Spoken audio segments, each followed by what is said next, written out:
तो स्वागत है आप सभी का एनरा सॉल्यूशन प्राइवेट लिमिटेड में।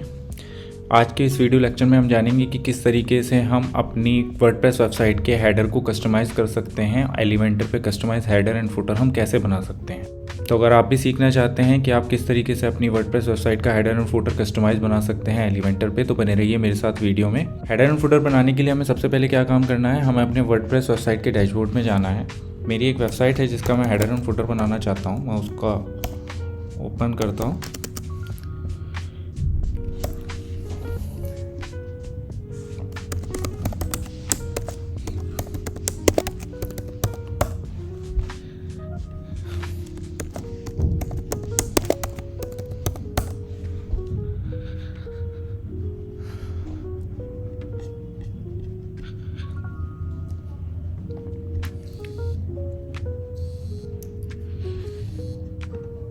जब कभी भी आप वर्डप्रेस इंस्टॉल करते हैं तो आपको अपना वर्डप्रेस का डैशबोर्ड कुछ इस तरीके का दिखाई देता है।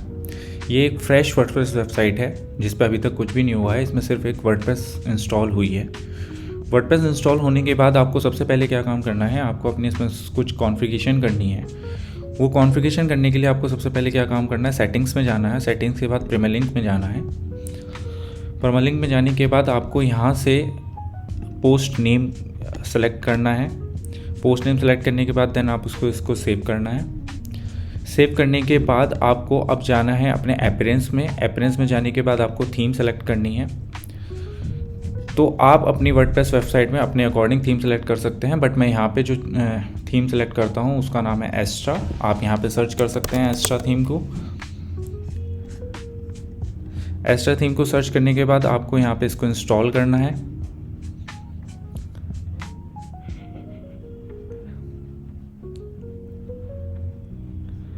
देन इसके बाद एक्टिवेट करना है।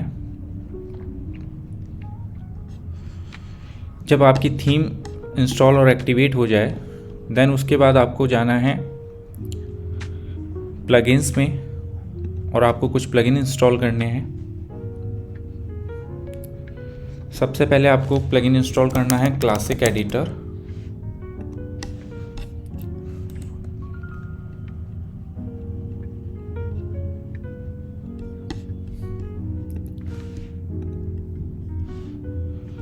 इस प्लगइन को सर्च करेंगे, देन इसको इंस्टॉल करेंगे।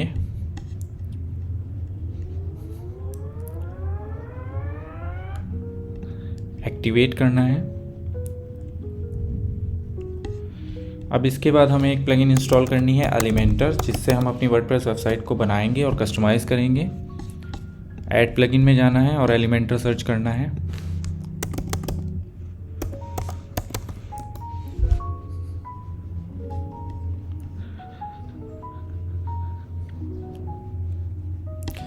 एलिमेंटर सर्च करने के बाद आपको इस तरीके की एक प्लगइन दिखाई देगी, Elementor website builder more than just a page builder. इसको इंस्टॉल करना है।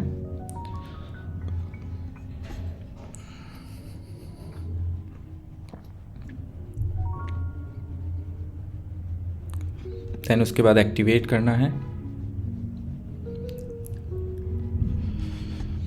अब इसके बाद आपको एक और प्लगइन इंस्टॉल करनी है। आपको यहाँ पे एक प्लगइन सर्च करनी है, उसका नाम है Elementor tool kit. Elementor tool kit आप जैसे ही सर्च करेंगे आपको elements kit Elementor add-ons and templates आपको दिखाई देगा। इसको आप यहाँ पे इंस्टॉल करना है, देन इसको एक्टिवेट करना है।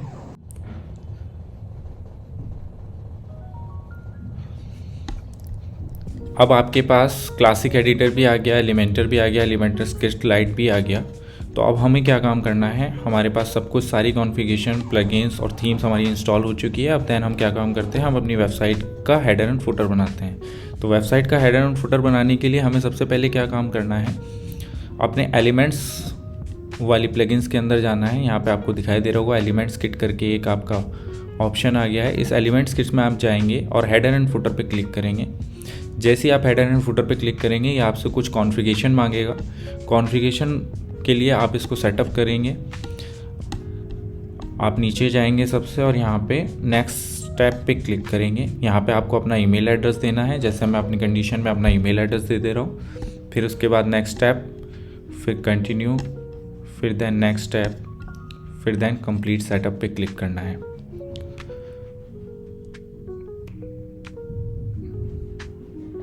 जैसे ही आपका सेटअप कंप्लीट हो जाए उसके बाद आपको जाना है गो टू WP डैशबोर्ड। अब फिर से आपको हेडर एंड फुटर पे क्लिक करना है। जैसे ही आप हेडर एंड फुटर पे क्लिक करते हैं, आप सपोज़ कीजिए आपको आपकी वेबसाइट का हेडर बनाना है, तो आप हेडर पे क्लिक करेंगे। हेडर पे क्लिक करने के बाद आपको क्लिक करना है add new template. Add new template में आपको यहाँ पे चेक करना है कि यहाँ पे जो टाइप है उसके अंदर आपका हेडर सेलेक्ट है या फुटर सेलेक्ट है। तो अगर हेडर सेलेक्ट है तो उसको हेडर ही रहने दें और टाइटल नाम दे दें, जैसे मैं अपने केस में नाम दे रहा हूँ हेडर। और इसको एंटायर साइट, अगर आप इसको चाहते हैं एंटायर साइट पे रखना तो आप एंटायर साइट पे रख सकते हैं, बट अगर आप इसको सिंगल पेज पे यूज़ करना चाहते हैं तो उसके लिए आपको इसका प्रो वर्जन चाहिए होगा, और आर्काइव के लिए चाहते हैं तो भी आपको प्रो वर्जन चाहिए होगा। तो मैं अपने केस में एंटायर साइट पे यूज़ कर रहा हूँ। मैंने कहने का मतलब है जो भी मैं हेडर बनाऊँगा वो मेरी वेबसाइट के कंप्लीट पेजेस पे सेम ही हेडर दिखाई देगा, डिफरेंट नहीं दिखाई देगा। देन उसके बाद एक्टिवेट और डीएक्टिवेट पे क्लिक करना है, इसको ऑन करना है, और देन इसके बाद सेव चेंजेस करना है। सेव चेंजेस करने के बाद आपको यहाँ पे फिर से एडिट वाले ऑप्शन पे क्लिक करना है। अब हमारा हेडर एंड फुटर सारी वेबसाइट पे एक्टिवेट हो गया। अभी मैं आपको दिखा देता हूँ कि अभी हमारी वेबसाइट किस तरीके से दिखाई दे रही है। अब हमारी वेबसाइट कुछ इस तरीके से दिखाई दे रही है। आपको हेडर सेक्शन में अभी कुछ नहीं दिखाई दे रहा है। क्यों? क्योंकि हमने अपना हेडर तो एंटायर साइट पे बिल्ड कर दिया, बट इसके अंदर अभी कोई कंटेंट नहीं डाला है। हमारा हेडर किस तरीके का होना चाहिए, किस तरीके का डिज़ाइन होना चाहिए, वो नहीं हमने बनाया है। तो इस वजह से हमारी वेबसाइट अभी खाली दिख रही है। तो देन अब हम अपना हेडर बनाते हैं, हेडर के अंदर कुछ कंटेंट डालते हैं। हेडर बनाने के लिए, कंटेंट डालने के लिए हमें एडिट कंटेंट पे क्लिक करना है।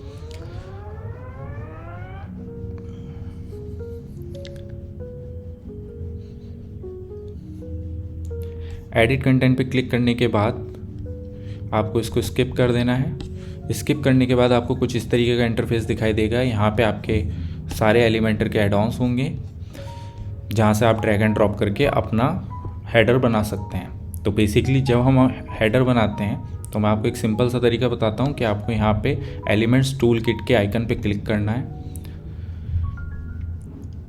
आइकन पे क्लिक करने के बाद आपको सेक्शंस में जाना है। सेक्शन में जाने के बाद आपको यहाँ कैटेगरी में से हेडर सेलेक्ट करना है। यहाँ पे आपको बहुत सारी चीज़ें दिखाई देंगी, इन चीज़ों में से आपको हेडर सेलेक्ट करना है। हेडर सेलेक्ट करने के बाद आपके सामने बहुत सारे हेडर के डिज़ाइन आ जाएंगे, जो बहुत सारे फ्री होंगे और बहुत सारे आपके पेड होंगे। तो इसमें से आपको आपकी वर्डप्रेस वेबसाइट के लिए आप जिस तरीके का भी हेडर एंड फुटर चाहते हो वो यूज़ कर सकते हैं। सपोज़ कीजिए इन माई केस मैं ये इस तरीके का हेडर अपनी वेबसाइट के अंदर चाहता हूँ, तो मैंने इसको इंसर्ट कर लिया। अब आपको दिखाई दे रहा है कुछ इस तरीके का इंटरफेस मेरी वेबसाइट के अंदर आ गया है। अब क्योंकि मैं एक स्कूल की वेबसाइट बना रहा हूँ तो मेरे को चाहिए था कि यहाँ पे मेरी मेन्यू आ जाए, यहाँ पे मेरा लोगो आ जाए, और देन यहाँ पे मेरा एक कॉल टू एक्शन बटन आ जाए। तो अब हम यहाँ पे अपना लोगो इंसर्ट करेंगे, यहाँ पे हम अपनी मेन्यू सेटअप करेंगे, देन हमारा हेडर बन के तैयार हो जाएगा।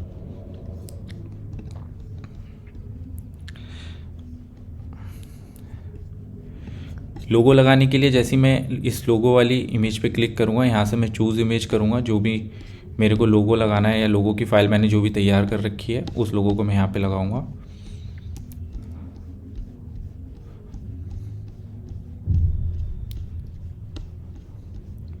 ये मेरा लोगो है, इसको मैंने चूज़ किया।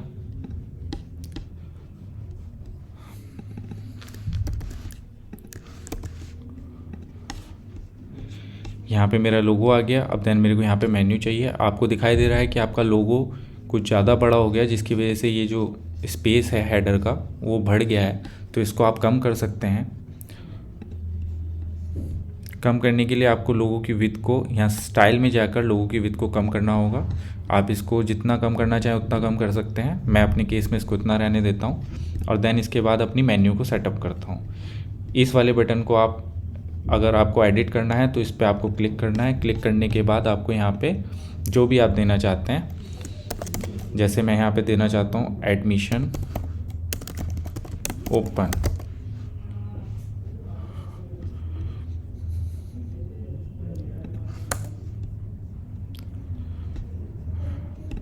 इसके स्टाइल्स में जाके मैं इसको चेंज कर सकता हूँ। यहाँ पे मैं इसकी टाइपोग्राफी चेंज कर सकता हूँ।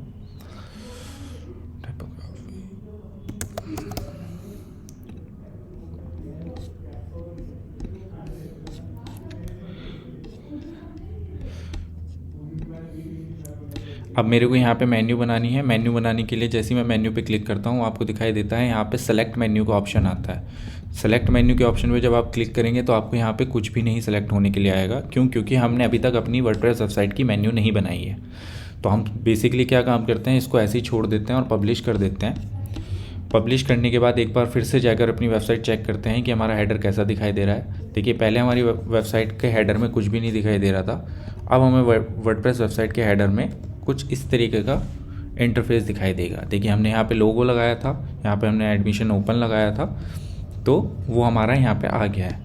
अब एडमिशन ओपन में आपको दिखाई दे रहा होगा कि ये इस तरीके से दिखाई दे रहा है। तो या तो हम इस टेक्स्ट को चेंज कर दें जो इस बॉक्स के अंदर आए, या फिर हम इसमें कुछ चेंजेस करके देख सकते हैं जिससे ये इनलाइन हो जाए। तो इनलाइन करने के लिए मैं क्या काम करूँगा, मैं इसी टेक्स्ट पे क्लिक करूँगा, देन इसके बाद टाइपोग्राफी में जाऊँगा और इसका ये जो फ़ॉन्ट है उसको कम करूँगा। जैसे मैं इसका फ़ॉन्ट कम करता हूँ ये इनलाइन हो जाता है। फिर मैं देन इसको पब्लिश करके देखता हूँ। पब्लिश करके देखने पे मेरे को जब मैं इसको रिफ़्रेश करता हूँ तो ये इस तरीके का दिखाई देता है। अब देन इसको बाद हम मेन्यू सेलेक्ट करेंगे। अब मेन्यू बनाने के लिए मेरे को क्या काम करना है, मैं एक दूसरे पेज पे चला जाता हूँ। एक बार फिर से अपनी वर्डप्रेस वेबसाइट का डैशबोर्ड खोल लेता हूँ एक न्यू टैब में। वहाँ पे जाने के बाद जब मैं अपने डैशबोर्ड पे आ जाऊँ तो मेरे को जाना है अपीयरेंस में, अपीयरेंस से जाना है मेन्यू में। मेन्यू में जाने के बाद मेरे को यहाँ पे मेन्यू का नेम देना है। जैसे मैं अपने केस में प्राइमरी मेन्यू नेम दे देता हूँ। अगर मैं मेगा मेन्यू बनाना चाहता हूँ तो यहाँ पे एक ऑप्शन आ रहा है enable this menu for mega menu content.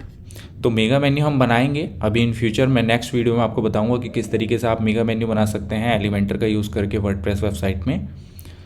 तो अभी हम इसको ऐसे ही रहने देते हैं। यहाँ पे प्राइमरी हमने चूज़ किया, देन उसके बाद यहाँ पे प्राइमरी मेन्यू चूज़ करेंगे और इसको हम क्रिएट करेंगे। अब सी गाइज, मैंने अपनी वर्डप्रेस वेबसाइट के अंदर अभी कोई भी पेज नहीं बना रखा है। मेरा एक सिंपल पेज बना हुआ है होम, तो मैं उसको ऐड कर देता हूँ यहाँ पे।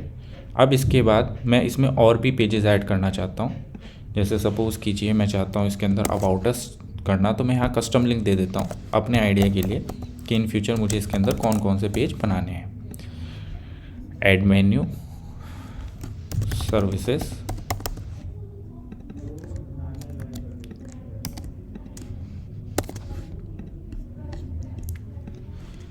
हैश, ब्लॉग,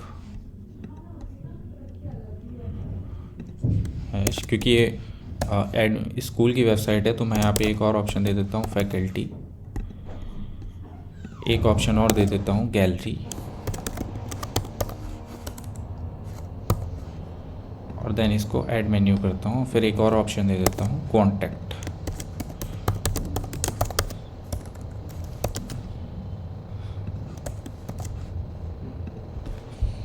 ठीक।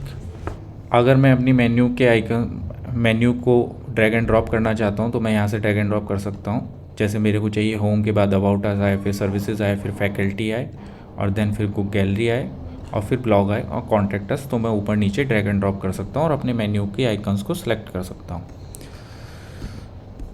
तो ये मेरी नेविगेशन मेन्यू बन गई यहाँ पे। अब मैं क्या काम करूँगा, इस नेविगेशन मेन्यू को अपने हेडर में इनबिल्ट करूँगा। तो यहाँ पे इम्प्लीमेंट करने के लिए मेरे को क्या काम करना है, मैंने इसको पब्लिश कर दिया। ध्यान दीजिएगा, सबसे पहले आप याद रखिएगा कि आपने इसको पब्लिश कर दिया है या नहीं कर दिया। अगर आपने इसे पब्लिश नहीं कराया और आप इसको रिफ़्रेश करते हैं तो इससे पहले जो भी आपने रिवीजन किया है इस हेडर को बनाने के लिए वो सारा आपका चला जाएगा। तो पहले पब्लिश कर दीजिए, दैन उसके बाद इसको रिफ़्रेश कीजिए।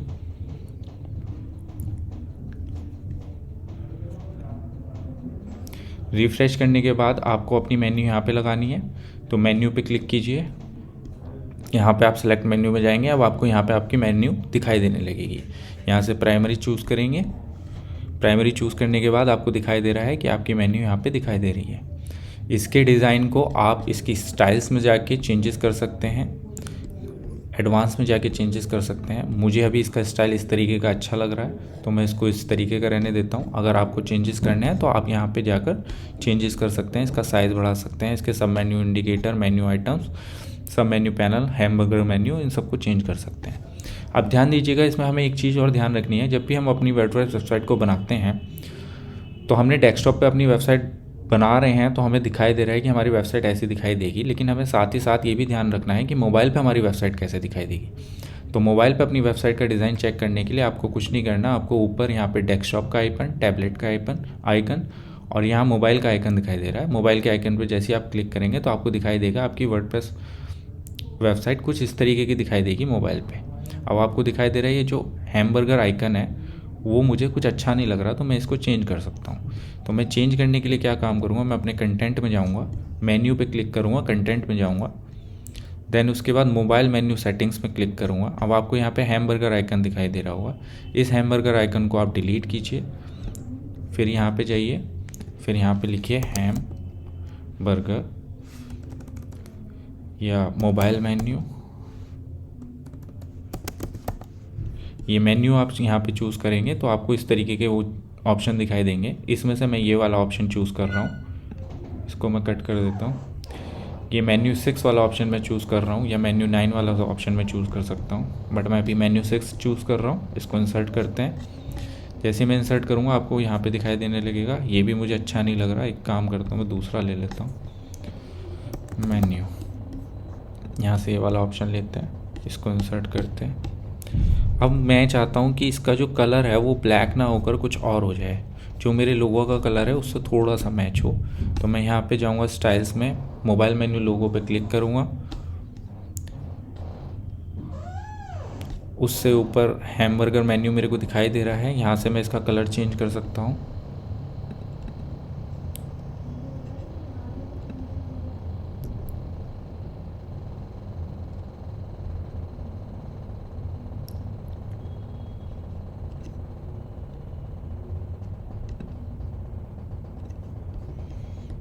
ठीक, ये इस तरीके का मेरे को दिखाई देगा। अब आपको यहाँ पे एक चीज़ दिखाई दे रही होगी कि ये दोनों आइकन आपको विजिबल हैं, बट ये वाला जो एडमिशन ओपन वाला बटन है ये आपको विजिबल नहीं है। तो इसका मतलब ये है कि हमने एडमिशन ओपन वाले बटन को हाइड कर रखा है मोबाइल के ऊपर। वो हम कैसे करते हैं वो मैं आपको बताता हूँ, यहाँ से नहीं आपको पता चलेगा। अब हमें फिर से डेस्कटॉप पे जाना पड़ेगा। डेस्कटॉप पे जब हम जाएंगे तो हम एडमिशन वाले बटन पे क्लिक करेंगे और ये देखेंगे कि ये मोबाइल पे क्यों ऐसा दिखाई दे रहा है। तो हम जब इसके एडवांस वाले ऑप्शन में जाएंगे, एडवांस वाले ऑप्शन में जाने के बाद आपको नीचे रेस्पॉन्सिव एक ऑप्शन दिखाई देगा। इस रेस्पॉन्सिव ऑप्शन में आपको दिखाई दे रहा है hide on desktop, hide on tablet और हाइड ऑन मोबाइल पोर्ट्रेट। तो हम इसको चाहते हैं कि ये मोबाइल पे हाइड हो जाए, तो हम इसको यहाँ से हाइड कर देंगे। जैसे इसको हाइड करेंगे फिर से हम जाके अपना ऑप्शन चूज़ करेंगे,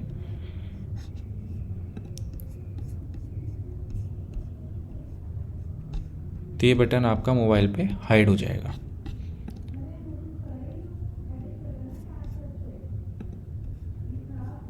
ठीक, देन इसको हम पब्लिश करते हैं।